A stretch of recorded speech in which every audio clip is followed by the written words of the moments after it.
Ma'am, don't share it just yet. Once the introduction is done, then please share it.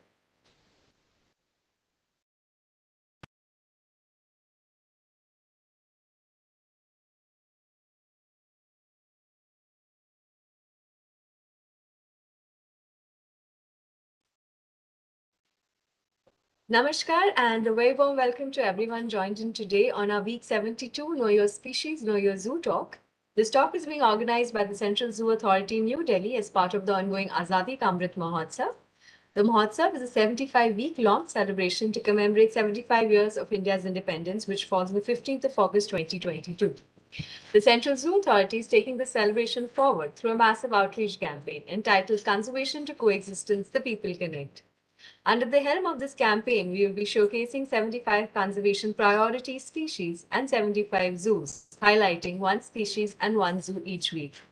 We are currently in week 72 of the celebration with the fishing cat as the species in focus and the North Bengal Wild Animals Park as the zoo in focus. So we will move through the zoo presentation first for this session. So we have with us joined in today with Ms. Dawa Sangmu Sharpa, who is the officer in charge of the North Bengal Wild Animals Park. Ms. Sharpa belongs to the 2000 batch of the State Forest Service, and has taken charge as director of the zoo on the 10th of January 2022. Previously, she has worked in various departments within the Forest Department, namely the Social Forestry, the Territorial Division, and the Wildlife Division. She will speak to us today more on the zoo with an overview of it. So over to you, ma'am. Thank you, Tiasha. Let me share my screen first.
Ma'am, you're muted.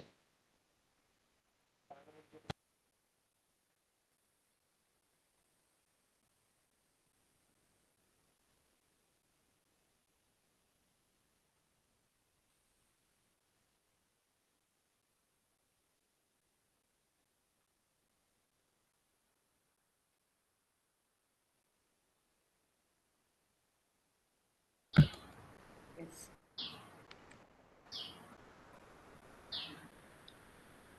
I just wanted to confirm whether I'm audible. Yes, you're audible, ma'am. Oh, nice, thanks. Okay. It's not moving my slide now.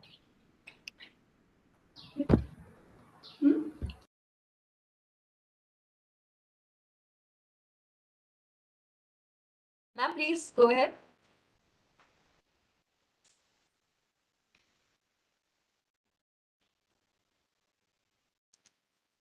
You are muted, ma'am.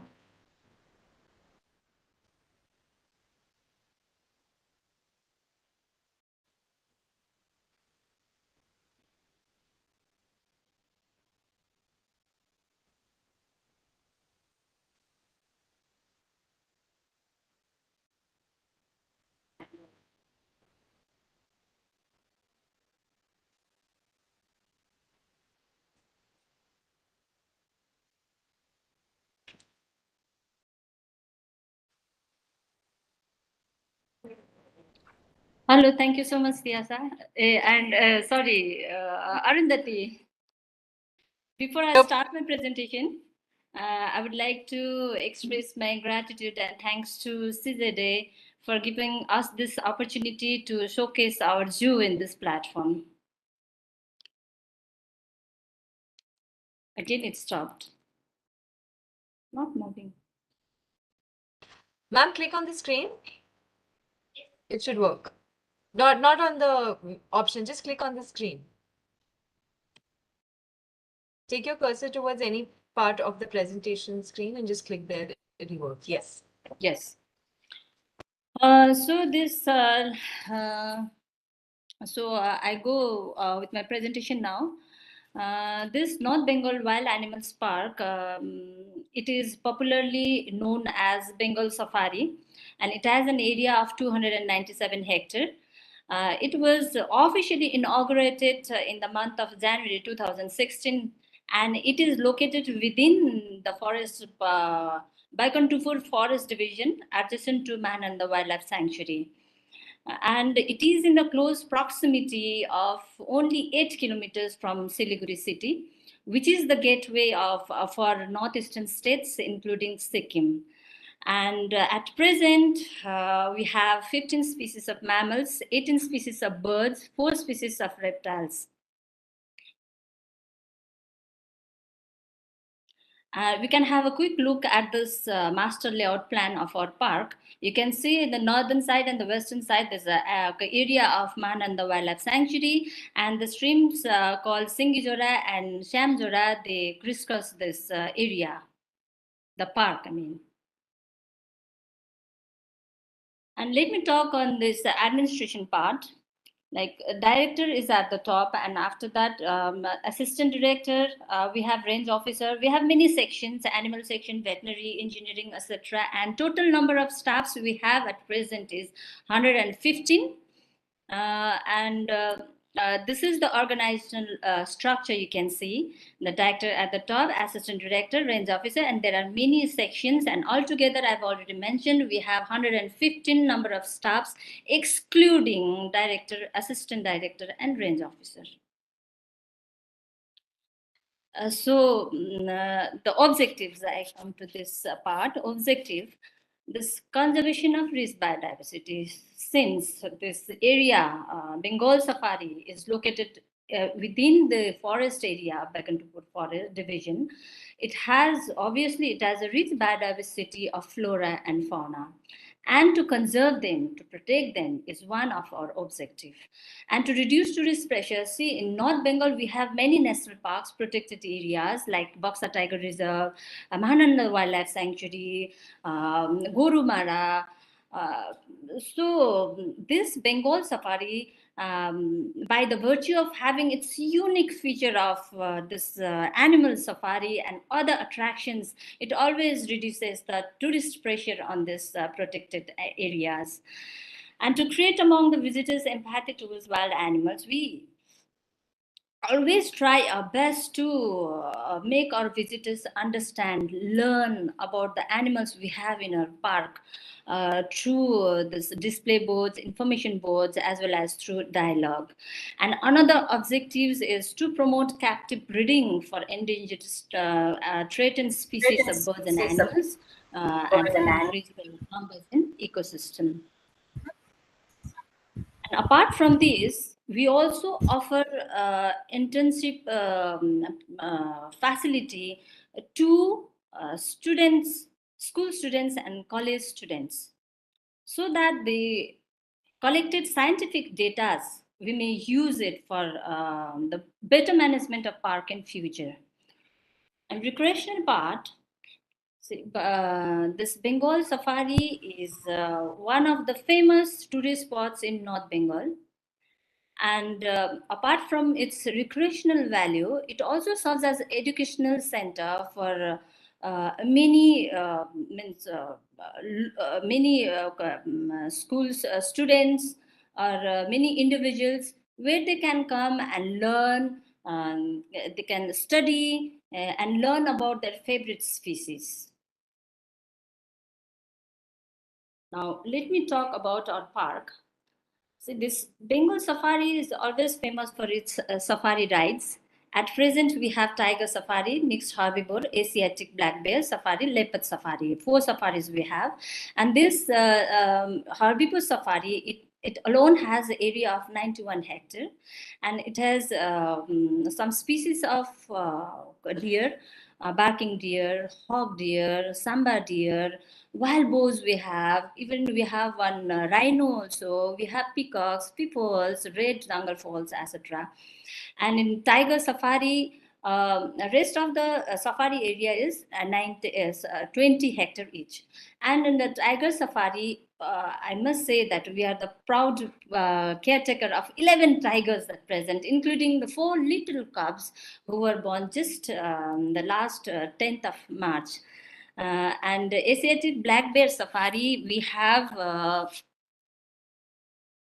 now 5 numbers of black bears at present. The names are Jennifer, Daddy, Furbu, Dhruv, and Mohini. Daddy and Furbu were translocated from Sikkim Zoo, and rest of them are from Darjeeling Zoo. And the leopard, we have 6 leopards with us. The names are Sheetal, Kajal, Saurabh, Simba, Zaki, and Boxer. Zaki, Boxer, and Simba were rescued from nearby tea garden area, and other 2 were translocated from rescue center, Khairbani Rescue Center and Rasik Bill. And apart from this safari, we also have on-foot zoo area where we have displayed many birds, lesser cats, and reptiles. Reptile enclosure also we have in this area. And all in total, we have 8 aviaries where we have displayed. We are having both indigenous and exotic species of birds. Among indigenous birds, hill myna, pone heron, jungle fowl, peacocks, parakeets, we have laser exudant storks, etc. And among exotic birds, we have golden silver pigeon, lady ammer, sulfur crested, cockatoos. We also have sulfur crested cockatoos, white cockatoos. We also have macaws with us. And in the reptile enclosure, at present we have 4 species of reptiles. We have gharials, this gangetic soft-tailed turtle, and Indian black turtles we have. And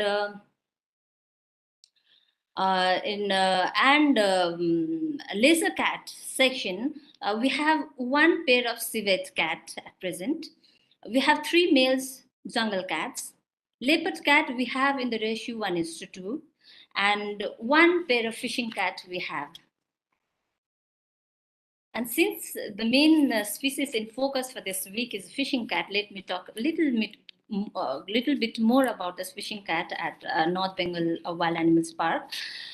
We have 1 pair I've already mentioned, Yangchen, the female, the Bhupen, the male. Yangchen was brought from Darjeeling Zoo in the year 2017, and Bhupen was from Gormuchuk Mini Zoo, Howrah, in the year 2021. The enclosure area is 500 meters square, and all other enclosures like night shelters, off display crawl, etc. All this construction specification is as per CZD guidelines, and the enrichment we have provided are like wooden resting trunks, scratching poles, water pool we have there, and even we have planted some ornamental species.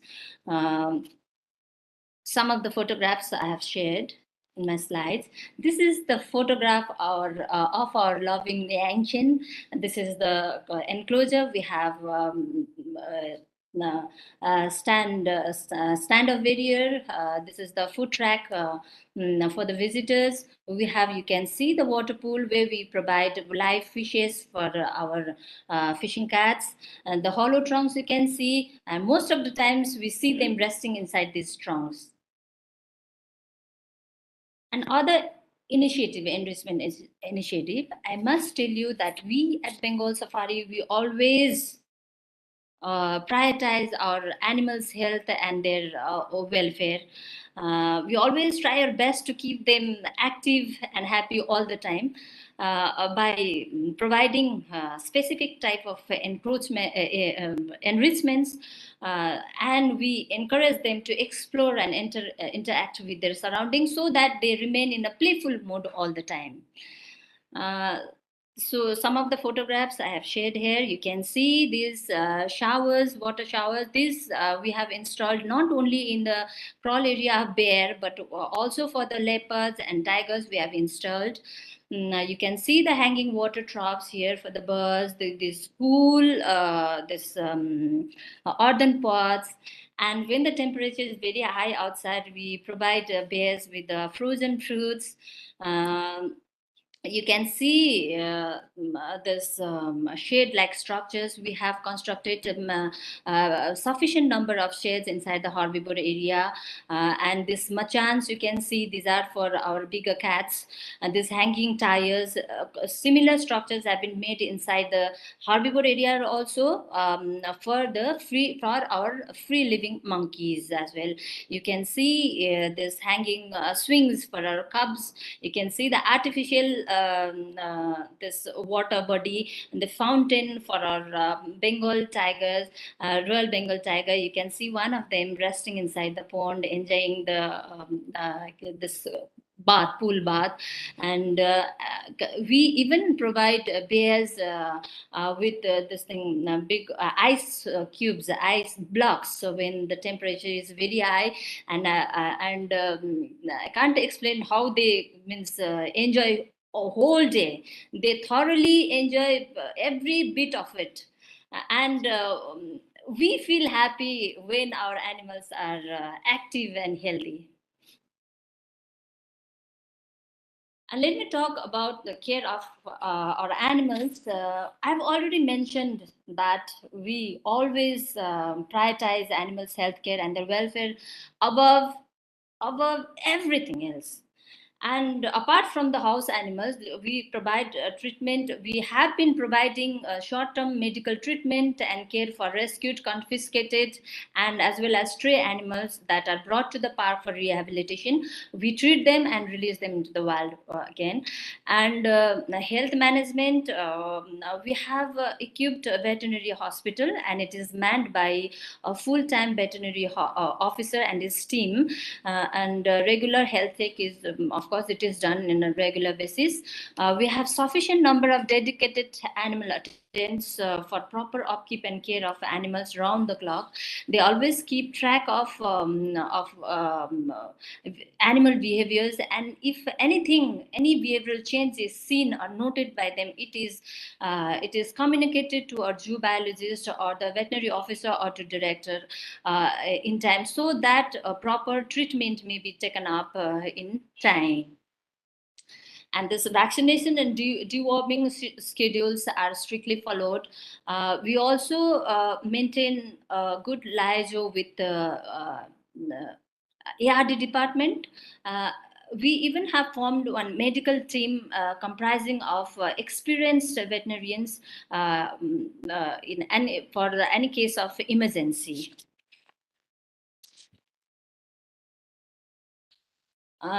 Feed management, this enclosure management, disinfection, sanitation is always done in a regular basis. And we even follow blow flame burning technique also to sanitize. Cleaning ponds and filling by fresh water, it is done regularly. We have proper system of disposal of excreta and leftover feed on daily basis.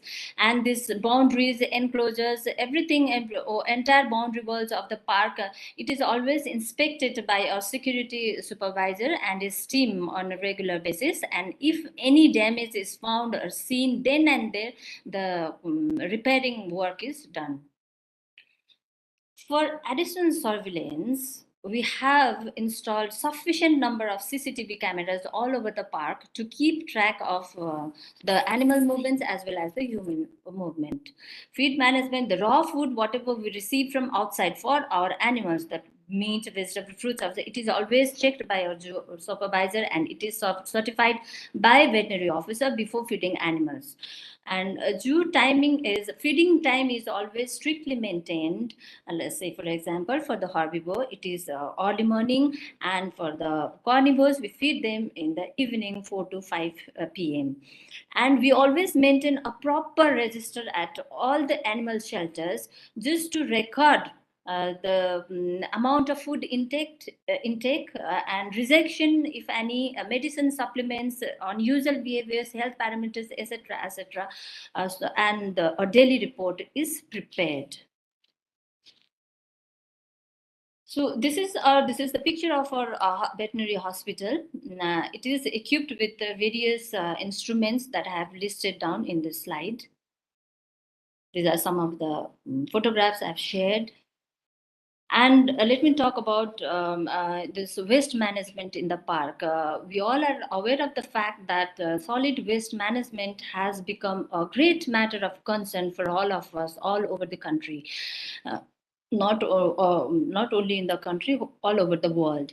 And at present, we Bengal Safari, we have started following the system of city farming for disposing for disposal of our this thing biodegradable waste by using with the help of 3G, vermi 3G, which is a bioculture, and this system of city farming disposal, this biodegradable disposal system through city farming is it works efficiently for 3 to 5 years once it is installed. And it has a one drum of capacity, 200 liter of capacity drum, where we dispose our waste. It has a capability to decompose the waste 1,000 times more than it decomposes itself naturally. So non-biodegradables are collected at one place, and once a week it is sent for recycling, or it is sent to landfills. Means we dispose them in the landfills of maintained by a municipality. And being a plastic-free zone, visitors are not allowed to carry the plastic items inside. Foods in the plastic pouches, say for example the chips they carry, sometimes the bujias, etc. If it is found, we always transfer them to paper pouches at the entrance itself. Waste bins, sufficient numbers of waste bins we have kept all over the park, in the public places, and disposal of the complex biodegradable like leftover meat, animal carcass, etc. are done through concrete furnace. See, I've shared some photographs of these city farming drums. See, these are the drums. It is filled with sugarcane husk, leaf litter, and a little amount of soil mixed with vermi 3G, which is a bioculture. And it can decompose from 700 gram to 1 kg of waste, daily waste, in one day. And such drums we have installed, around 15 drums we have installed. Like we have kept outside the kitchen, outside the canteen, outside the office, outside our veterinary hospital, outside, mainly outside the bare enclosure, so that we can dispose our daily waste into this drum. And in last 3 months, we are able to dispose around more than 1 ton of biodegradable waste through this system. And this way we'll be able to dispose around more than 5 tons of waste in one single year. So let me talk on this zoo amenities.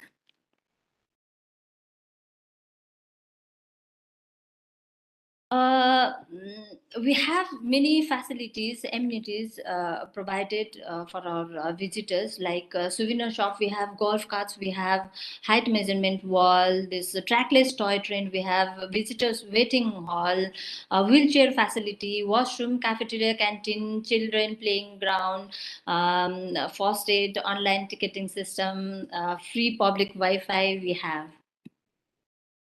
And some more attraction that we added recently to our park is one, butterfly garden, and number two is adventure activities. The butterfly park, where we have planted many host plants and the nectar plants for the butterflies. We have kiosk center, we have reading room also, and we have already successfully reared and released 2 species of butterflies, common mime and common mormon, in last month in this park. And this common mime is an endangered species. Another attraction of the park, the new addition, is adventure sports. Just to provide a thrilling experience to our visitors. Zip line, short zip line, long zip line, and Burma Bridge we have also a 3D wall climbing facility also there. And I must tell you that this has become one of the most one of the main attraction of the park these days. Movement management, a proper screening system we have. You can see the metal detector gate we have installed for the proper screening. We have CCTV cameras installed everywhere, and all the staffs on duty, they are provided with walkie-talkie for easy communication. Now I come to the next slide, that is about the activities of the park. Animal adoption program. Animal adoption, which is an initiative of West Bengal Zoo Authority, and this is one of our main activities these days. Through this scheme, we provide opportunities for general public, mainly animal lovers, to come to our park, learn and study about their favorite species. And till today, in total, around 86 birds and animals have been adopted. We always value our adopters. You know, we give special privilege to them. We give them opportunity to attend our programs, to participate in many our educational programs that we organize from time to time. They also get a free entry whenever they wish to visit the zoo. And awareness program we always do through FM radio, through IEC materials, through other social media platforms. And we organize animal human health checkup camps. And we always celebrate important days involving community and students, school students, college students. We organize seminars, interaction with school children, debate, quiz, competition, etc., etc. And some of the photographs I have shared here, taken during such program in the park.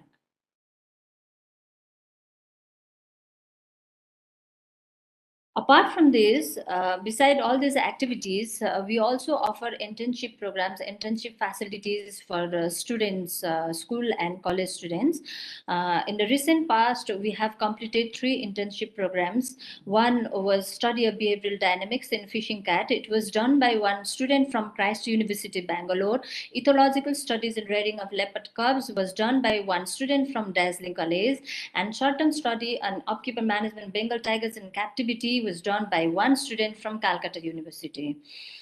And research programs also we have, and recently we have completed 3 research programs, like survey of free living flora and fauna of North Bengal Wild Animals Park. And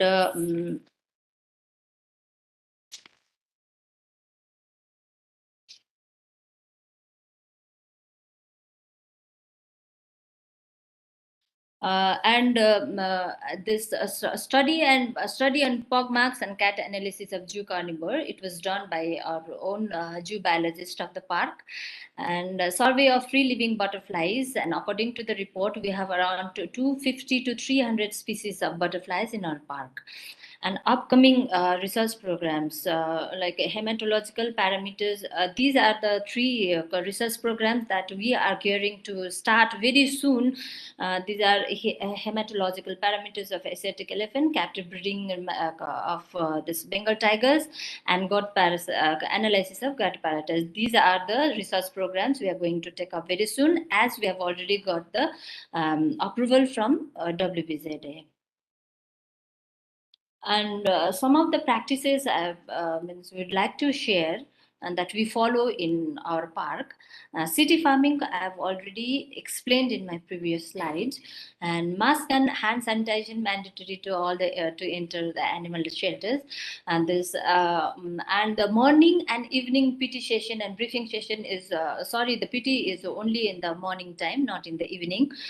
This briefing session is mandatory for all the field staffs. they must attend every day. And we always recognize one dedicated animal attendant and security staff. We reward them with gift hampers and a certificate once a year to boost their zeal and dedication in their work. And we also recognize one dedicated field staff as staff of the month, and we display his photograph, is display his name along with his picture photograph at the public area, just to express our appreciation and to inspire them further. We also provide free zoo entry and free safari rides twice a month for government primary school, not for other school, and children from destitute homes that are run both by the government and non-government organizations. And to start the day with inspiring, positive, and motivational thought for our office staffs, we also follow this practice to keep a thought for the day board. These are some of the pictures I've shared here. The city farming, this morning and evening roll call session, the rewarding staff. You can see the staffs in a proper uniform in the shelters. These are the bows. Now, let me come to the success story of the park. And this is the last slide of my presentation. This Bengal Safari is also known for successful breeding of tigers. Tigress Sheila, who was brought from Nandan Kananju when she was only 2 years old, and she has successfully delivered total 11 cubs in 3 liters. The litter size were 3, 3, and 5, but unfortunately we could not. They could not. 2 of them could not survive, and 9 of them are still with us, alive and active. This is one of our successful story. Rehabilitation rescued kangaroos. We all know that like we had received 3 kangaroos from Baikantupur Forest Division, rescued kangaroos in the month of April, and even exotic monkeys we had received from a custom department. And when the animals were brought to Bengal Safari for the treatment, they were in a very bad shape. They were looked dehydrated, and they were suffering from captured myopathy. But under the continuous supervision, observation, and treatment of our efficient veterinary officer and his team, 2 kangaroos they could recover. Even the exotic monkeys they recovered, but unfortunately one of the kangaroos we could not save. He could not survive more than 8 days, and we have named these kangaroos as Alexa and Javier. Now they are okay. They are they look fine, healthy, and active. Another successful hand raiding of rescued leopard. The cubs Shimba and Jackie, who were rescued from nearby tea garden area. When Simba was rescued, brought to Bengal Safari, he was only 1 month old, and Jackie was just 20 to 25 months old. Our staff, they reared them. They were hand reared. They were fed upon the formula milk, and gradually their diet was changed from milk to formula feed to chicken soup and to meat. At present, Simba has attained the age of 1 year, and Jackie has attained the age of Simba 3 years, and Jackie is 1 year old now. They both are active and fine. Another successful story, one of our female leopard named Kajal, she was suffering from hernia in her ovary, and after getting approval from CZA, permission from CZA and CWLW, she was operated successfully on 4th March 2021. And at present, female leopard Kajal, she is fine. She is having a normal, healthy life. And successful translocation. In last January, we successfully captured translocated and released 30 numbers of spotted deers into Buxa Tiger Reserve, and without any casualty. With zero casualty, whole means operation was carried out by BOMA technique. We followed the BOMA technique to translocate them, and the whole process was successfully documented. And we released a film named Dear Diary: A Journey into Wild in the month of February 2022 in our official YouTube channel. This all were about my park. Thank you so much. Thank you so much, Arundhati, for your patience hearing. No problem, ma'am. Thank you so much for sharing an overview of the zoo along with sustainable practices that you are doing at your end. We now move on to the section on the zoo. Ma'am, you can stop sharing the presentation. So joined in today to speak to us on the species is Ms. Tyasa Adya, who's the co-founder of the Fishing Cat Project. So Ms. Tyasa is an Indian conservationist who is committed to safeguarding the fishing cat and its wetland habitat. And she founded the Fishing Cat a project, which is the Indian chapter, and it has been a long-running research and conservation program for the conservation of the species. She's a member of the IUCN Cat Specialist Group and also leads the Indian chapter for the Fishing Cat Conservation Alliance. She has been conferred with various accolades through the career, namely the Nari Shakti Puraskar in 2016, and has also received the Future for Nature Award from the internet, which is an international conservation award in 2022. So over to you, Professor, for sharing your presentation on the fishing cat. Thank you so much, and I hope I am audible now.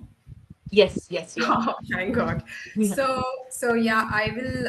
I would like to start by thanking CZA and MOEFCC for giving this opportunity to not only me personally, but also highlighting the fishing cat as one of the 75 chosen animals. I'm sure this will go a long way in bringing the species to the national spotlight.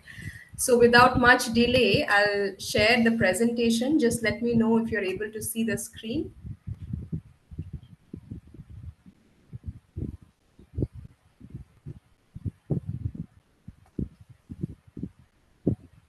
Yeah, sure. So entire screen is what I'm supposed to share? No, just the presentation. So if you've opened the presentation on your desktop or on your system, you would get a widget for that. Okay.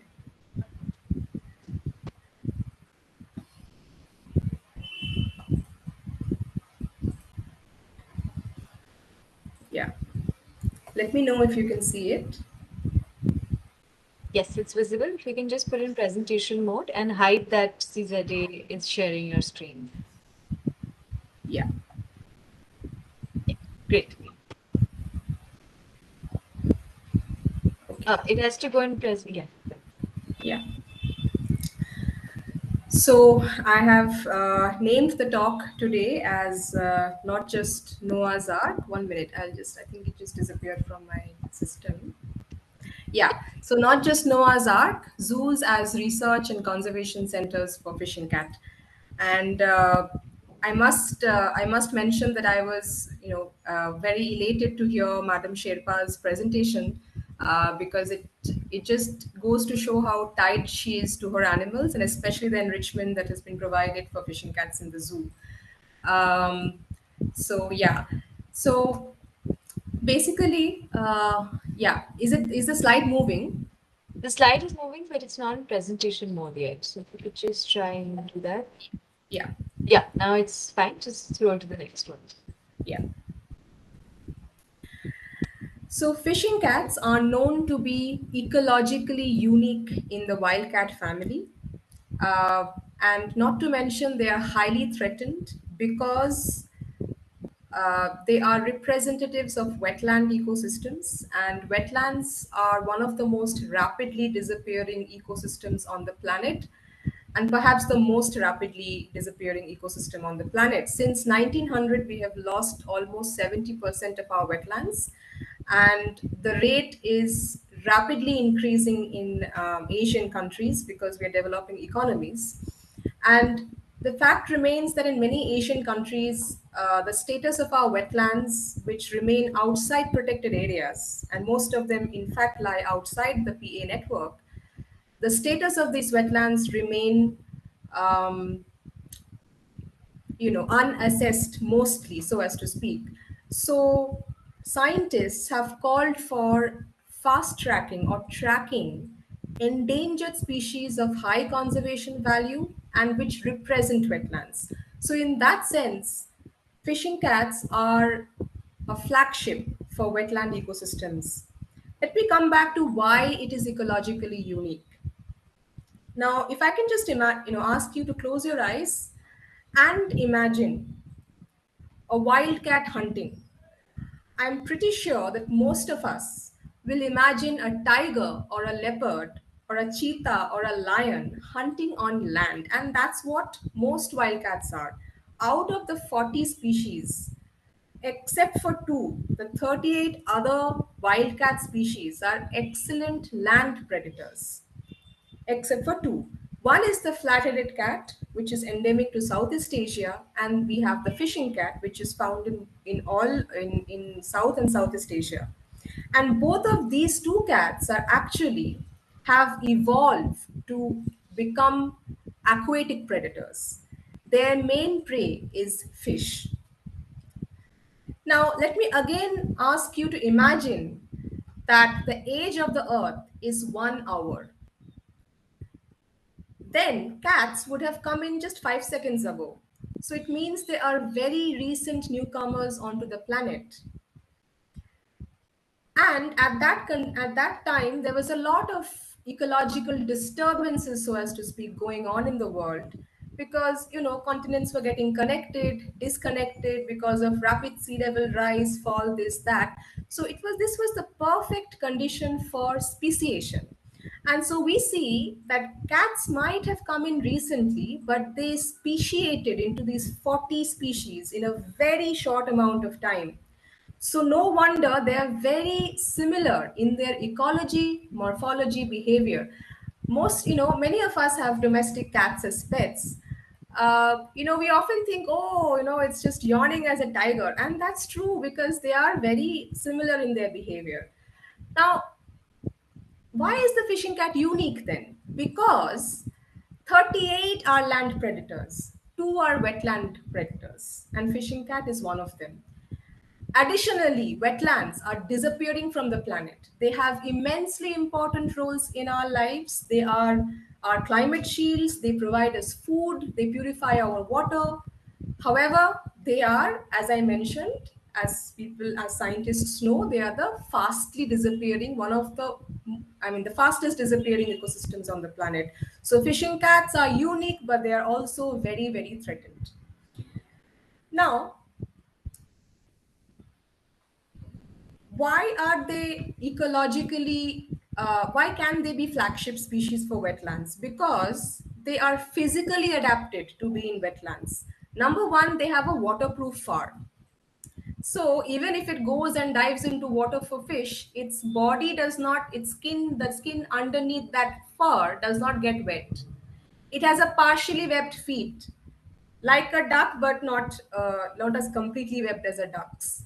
It has half-sheathed claws, which means that when it moves in the mud, it won't slip. It provides traction in the mud. And these half-sheathed claws are also wonderful hooking tools for fish, their main prey, their favorite prey. It has a rudder-like tail, which means that it helps the fishing cat navigate in water. And also most of the time the fishing cat is a shallow water hunter. So what it does is it plants its hind legs on the in the surface and plunges into the water with its forepaws. So the tail helps to counterbalance the weight when the cat is diving forward to catch fish. And very interestingly, it has very small ears, but the inner folds of the ears plug the ear hole when it dives into water. So these are excellent adaptations because of which the cat has been able to thrive and colonize wetlands. Apart from fish, the fishing cat has a pretty broad dietary niche.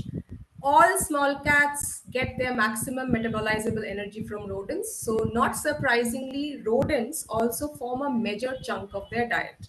Apart from that, they are also known to feed on birds, reptiles, amphibians, mollusks, crabs. So pretty much the top predator of marshlands, of wetlands. So therefore, we can understand why it is such a significant indicator of a wetland's health. Remember, this is a very resilient species. All cat species are very resilient. They're very adaptive.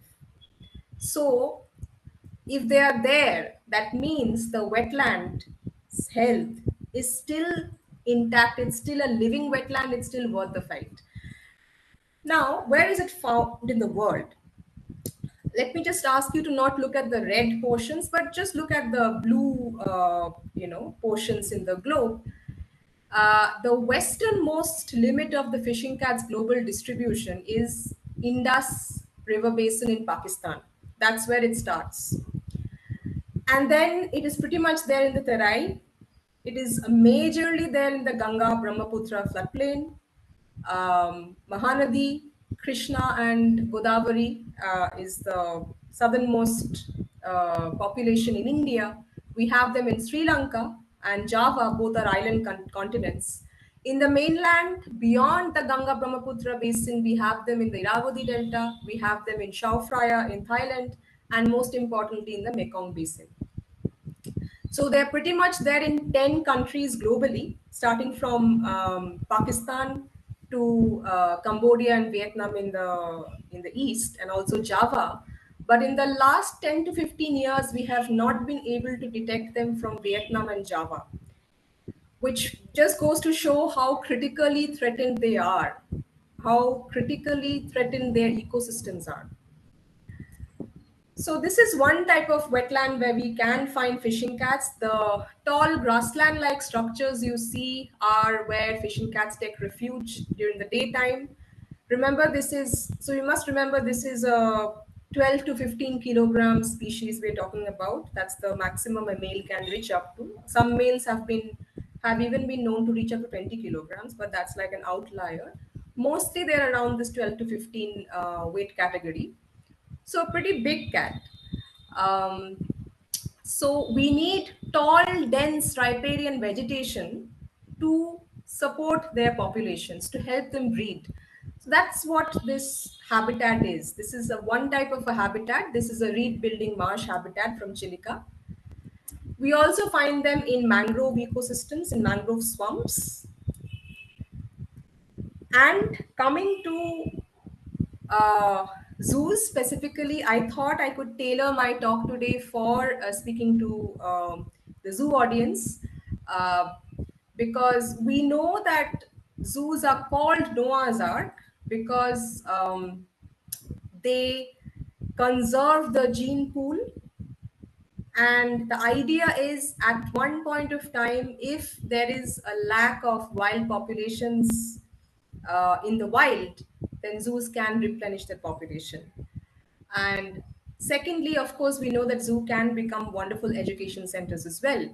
But it looks very simple from, this might look very simple, but we must, if we go inside the Noah's Ark, and let's kind of delve into what goes into this whole protocol of breeding populations.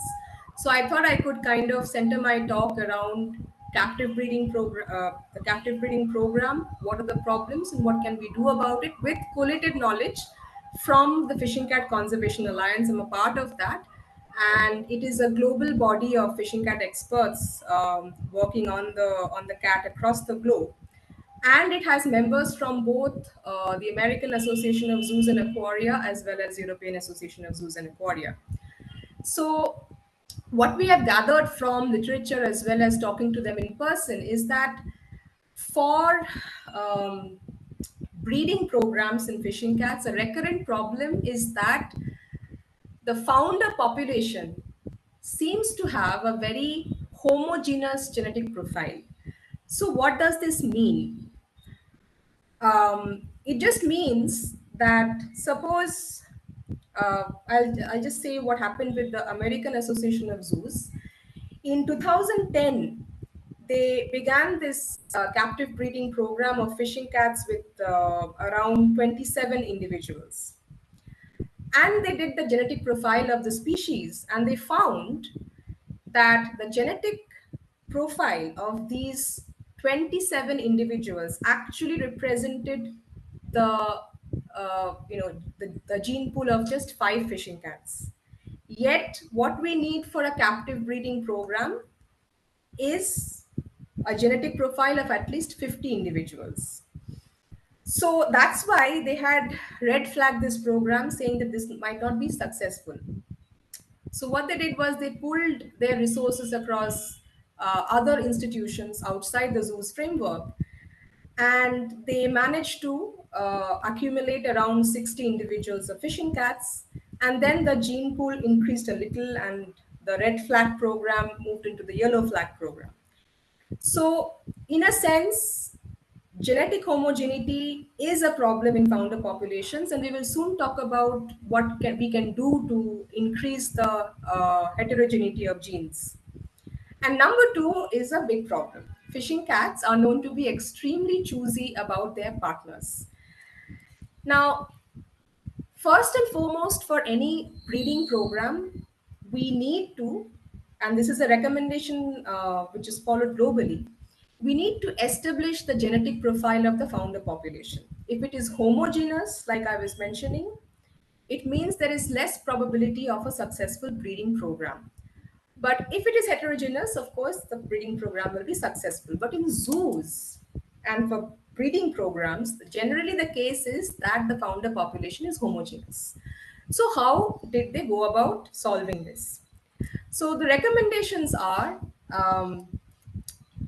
sorry, the recommendations are that individuals should breed often and with multiple partners, and that there should be multiple transfers between institutions and numerous breeding introductions within an individual's lifetime. So just to maintain a heterogeneity, we have to formalize protocols wherein one individual can mate with several partners. And this itself can be quite a stressful process because fishing cats are choosy. Now, what are the problems that we can face while doing this? Number one is, if they are unhappy, that means their stress levels will be high and they will not choose their part. They will not be very interested in breeding. Number two is, at what stage is, what is the state of their hormonal cycle? And then, of course, their choosy nature. So these three factors will contribute to determining whether an individual will mate with a partner or not. Now, we can do something about the state of happiness. We can do something about the state of its hormonal cycle.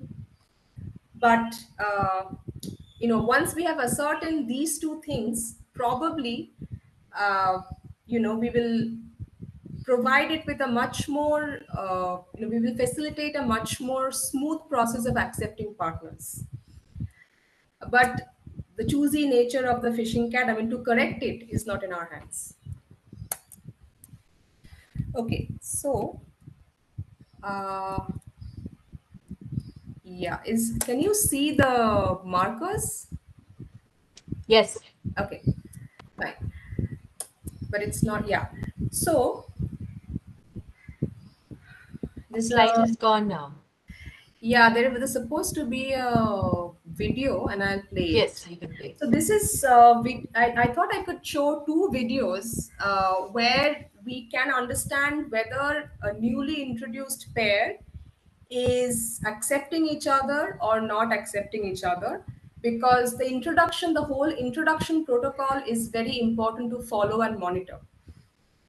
There can be negative markers. For example, they may be spitting at each other, hissing at each other, ground slapping, and fighting and posturing. Whereas the positive feedback, the positive behavior, the positive markers would be, that they are accepting each other in terms of allo grooming and, barking and meowing and stuff like that. I hope the video works. If not, we will play it from your uh, site.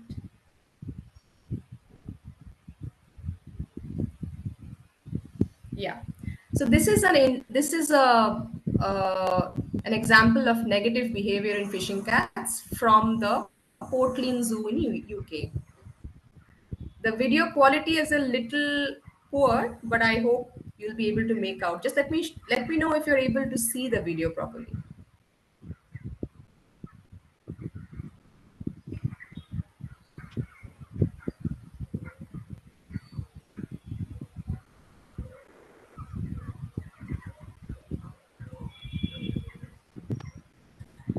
And when it gets negative, it can be really life threatening. Males are known to kill females. Females are known to injure males like anything.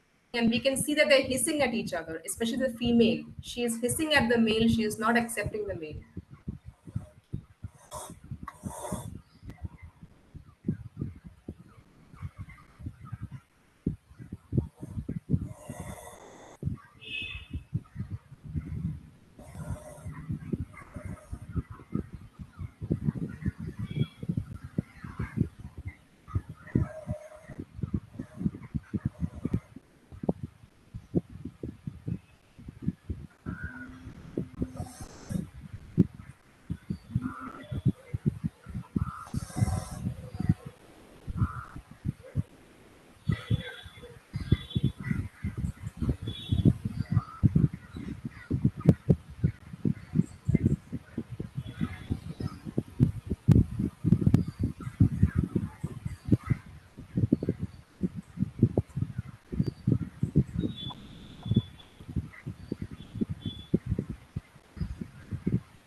And the fact that the male is backing out is also quite a clear indicator that he is not being accepted.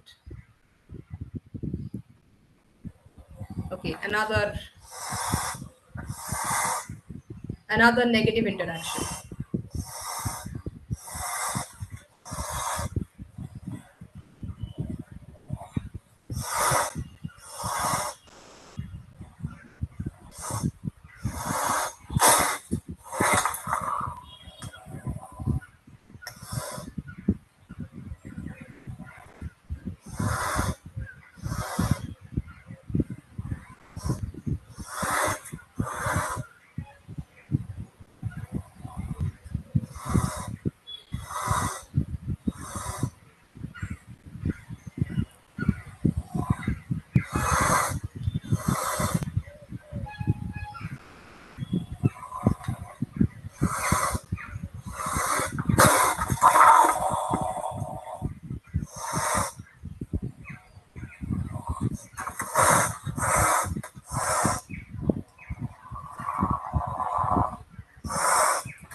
So it can really get very wild. In the next video, I'll just show you a positive interaction, but it might seem like they're not really accepting it in each other.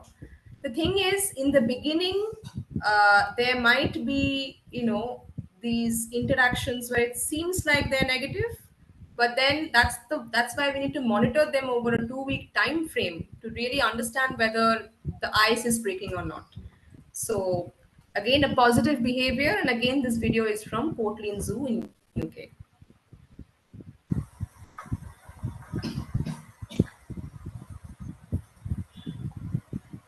Now, this male had actually killed 2 females before, and this is a new introduction to this center.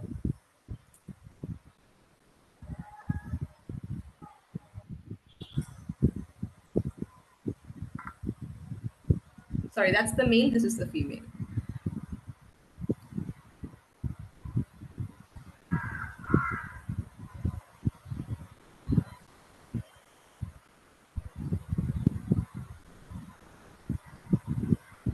So it doesn't seem like they're really not liking each other, and that's a good sign.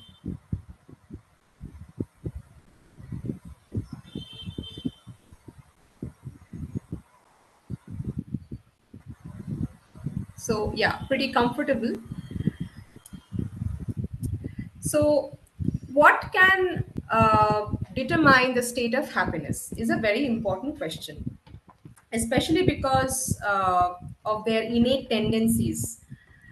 Now, we know that an idle brain is the devil's workshop, and that's the same for cats as well, especially the fishing cat, because most animals in their natural habitat spend a lot of their time, lot of the proportion of their time and their daily activity budget in searching for food, in processing and eating.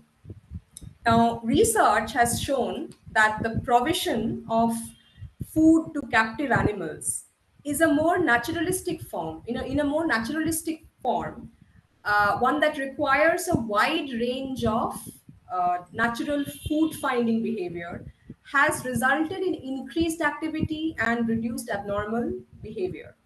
So, there is good evidence that cats, wild cats, are strongly motivated to perform feeding related predatory behaviors, even in the absence of any desire to satisfy hunger.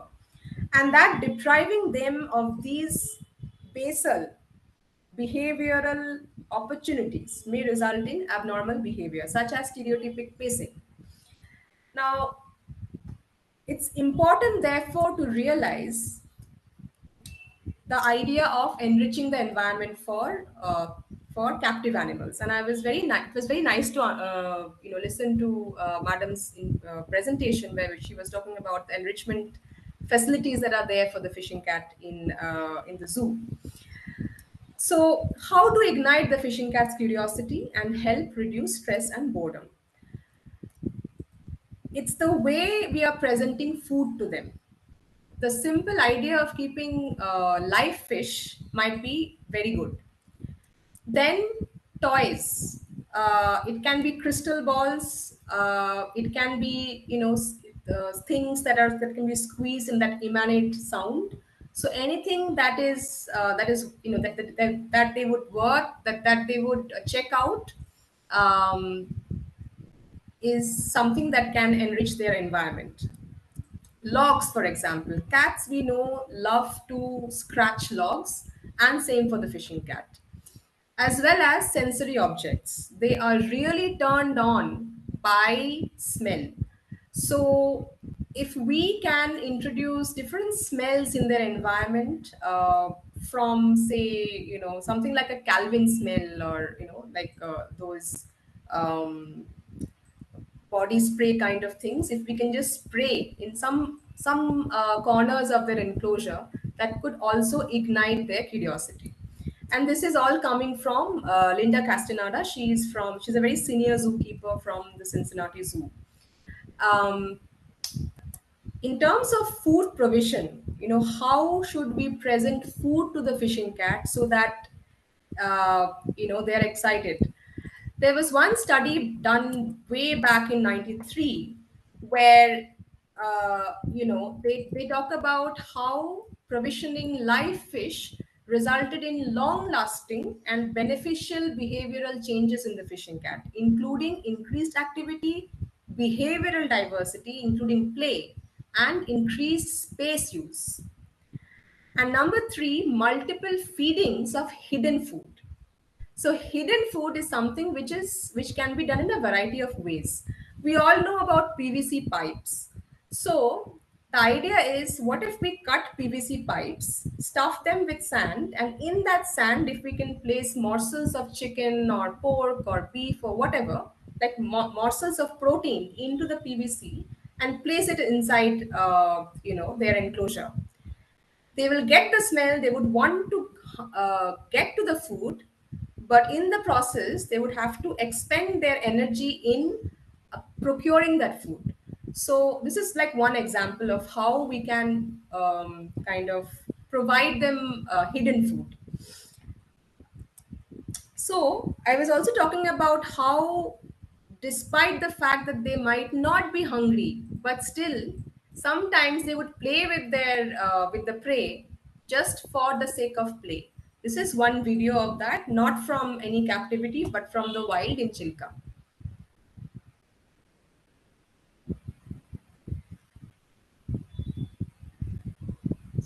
So just see how, I mean, it just shows in its appearance and its behavior that it's highly excited, even though it might have just eaten and it's pretty full.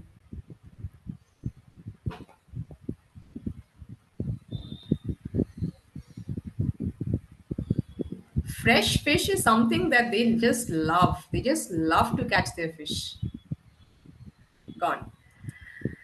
So coming back again, state of happiness.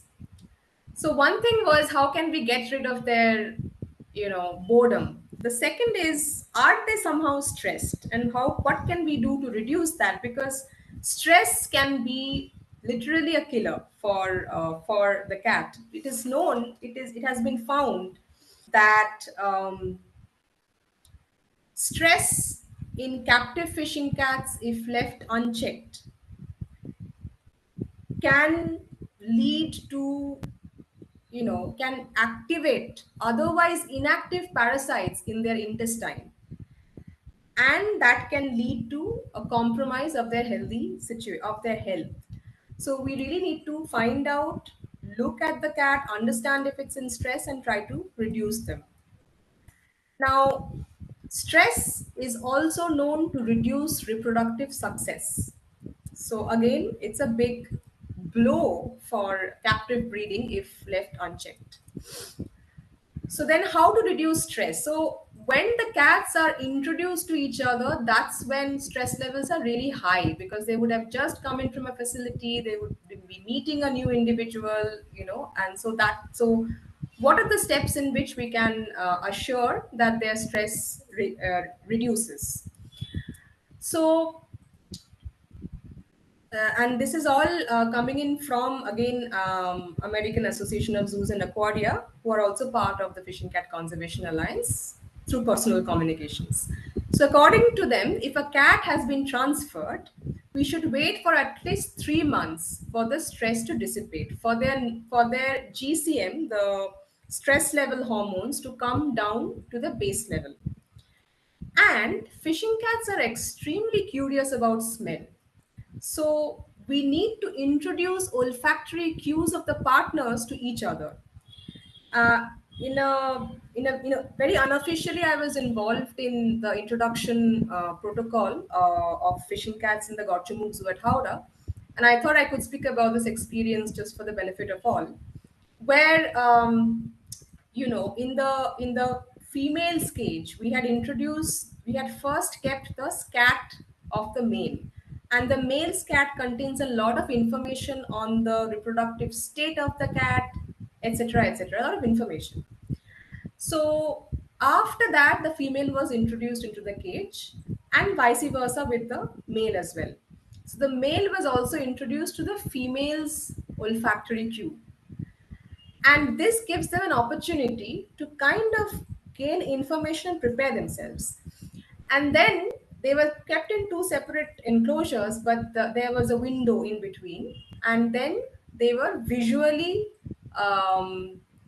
introduced to each other, not physically, just visually, and the behavior was monitored after a time. And this is something that is also recommended. And after a time, they should be given physical access. And when the physical access is given, on that day, they should have a good meal. So their basic basal instinct is taken care of, and then they're introduced to each other. But it is advised to not leave them overnight in the beginning. If they are fine, if they are monitored for 2 weeks, if they are fine, then they can be left overnight. And it is also advised that the cats in the same enclosure, even if they are kept in the same enclosure, and even if they are established couples, they should not be given food in the same enclosure to avoid fighting. So what happens if the cats still do not adjust to each other? The baseline is that you watch them for a year, you try different methods. If it doesn't work, then leave it after a year. If within a year a cat pair has not been able to accept each other, then it's pretty much they won't do it. And these are from Tyler Boyd. He's also a senior zookeeper in Cincinnati Zoo. Next, fishing cats might come across as solitary species, but they might be more social than we know. So it was found that fishing cats, when they are housed alone, they have an increased anxiety level. That is why it is so yeah, stress indicators indicated that they are highest in fishing cats housed alone. So it is advised that they are somehow in touch with each other, either visually or in I mean visually or physically. That helps reduce their stress. And they love their own space, they love their own time. So there should be multiple hiding spaces so that they can retreat into them whenever needed. And this is from a published paper as well. Next. So another thing is we need to monitor the fecal cortisol levels. That will provide us a window into their soul. Why? Because we will know if our interventions to reduce their stress are working or not. And then we come to how to monitor its hormonal cycle. It is known that the follicular phases in fishing cat females are recorded throughout the year, but higher occurrences are recorded in both follicular phases as well as ovulation during September to May. Simply speaking, it means that fishing cats are able to breed throughout the year, but higher chance of breeding happens from September to May. Um, it is also known, or it has been seen, that females with breeding success were significantly older, 6 to 8 years. It might be because they are more receptive to males as against younger females who might be inexperienced and therefore might not be that receptive. But the catch is the reproductive state of a fishing cat's female declines after 7 years. So we have a really close window to work with. And the fecal reproductive hormone metabolites help in identifying estrus state in females. So if they're in estrus, that increases their chance of also accepting a male. And finally, after all this, zoos are also wonderful centers for becoming species advocates. They can this is I mean, for people who grow up in the cities, zoos can be their window into the wild world, into the wild, thereafter. And so we can really become these conservation education program centers. And just this year, the Fishing Cat Project started in a collaboration with the West Bengal Zoo Authority. We started an education program, a conservation education program, where we are inviting people, local residents, who identify fishing cats as problem animals. Either because they fear the animal, there is a fear psychosis regarding because of misperceptions, or it's a conflict species for them.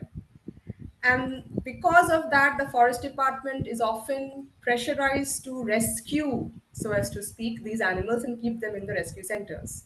So what we are doing is we are inviting local residents and we are taking them through this education program. And there have been success stories as well. I would like to share a video on that.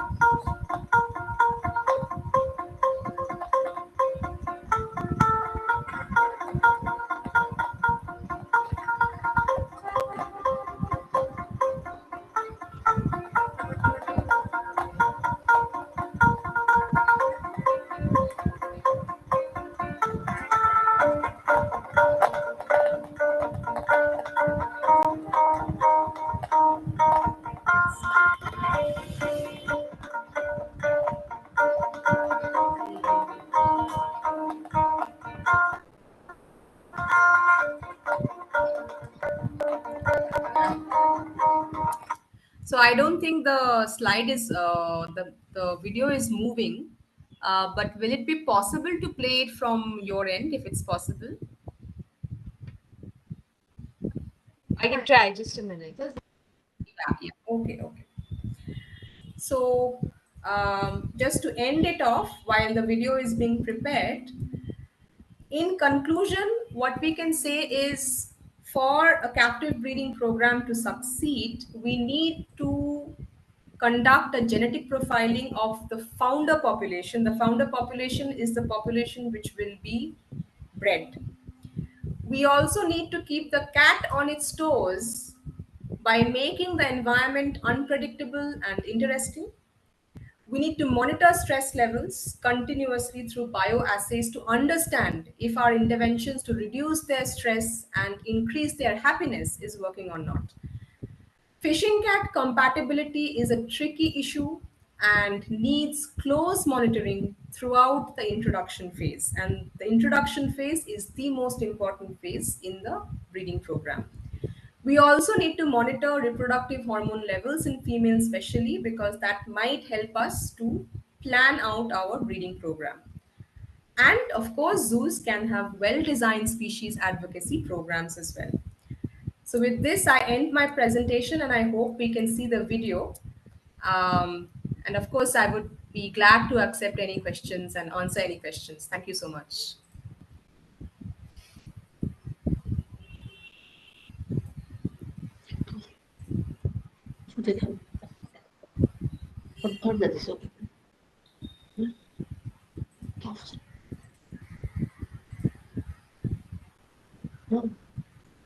China. Smart.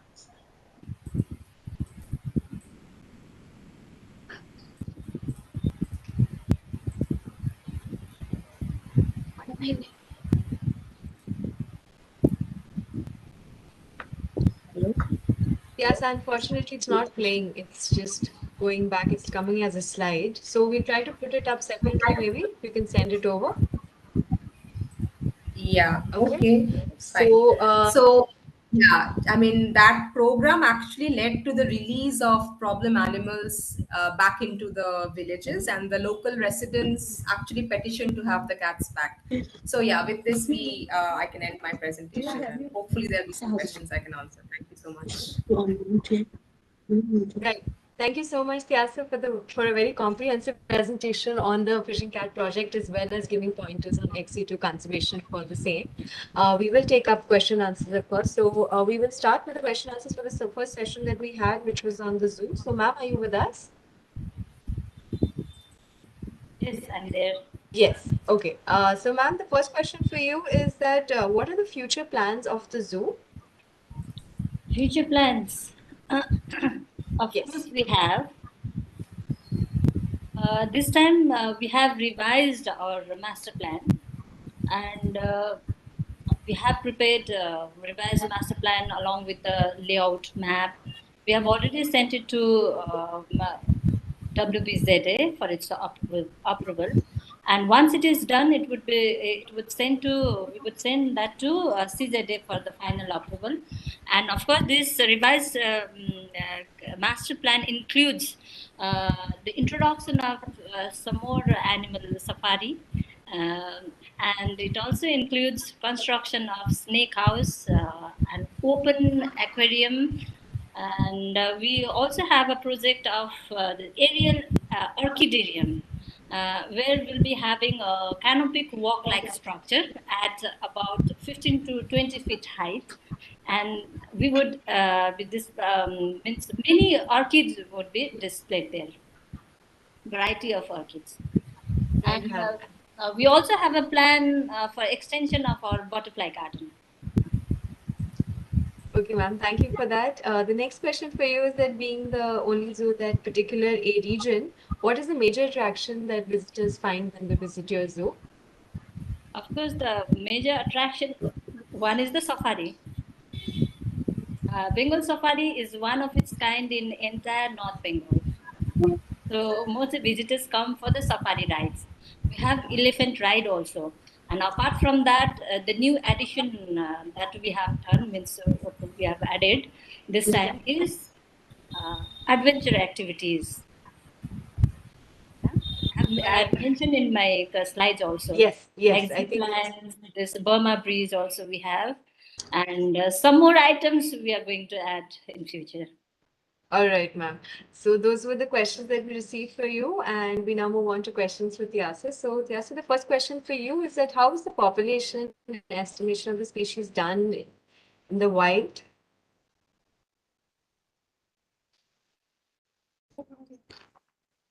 Can you hear me? Tyasa? Yeah. Can you repeat the question, please? Yes, the question is how is the population estimation of the fishing cat done in the wild?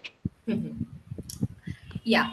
So it's like what the protocol that is followed for the tiger, because fishing cats also have unique blotches and patterns on their coat. So ideally, we can like set two camera traps on both sides of a place where fishing cats frequent, so that we get the flanks, the pictures of both flanks of the species. And from there on, we can use some very standard protocols, for example, specially explicit capture recapture, to estimate the abundance. That's how it's done in the wild, and we have done it in Chilica this year. So yeah. All right. And next question for you is that are there any community management initiatives that have been initiated for the conservation of the So is it species? compatible? Community management. Any community initiatives? Sorry. Community Community management. Yeah, initiatives. community initiatives. that? Yes. Yes. Yeah. So yeah, I mean, there have been, and I'm glad to say that in the last 10, 12 years, community initiatives have really picked up, because a lot of different people are working independently on protection of the fishing cat in human dominated landscapes.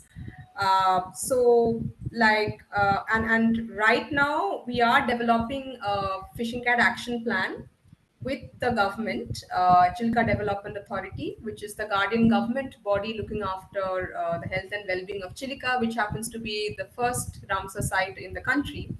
And whole of Chilka lies outside protected areas, really, except for one island, which is a bird sanctuary.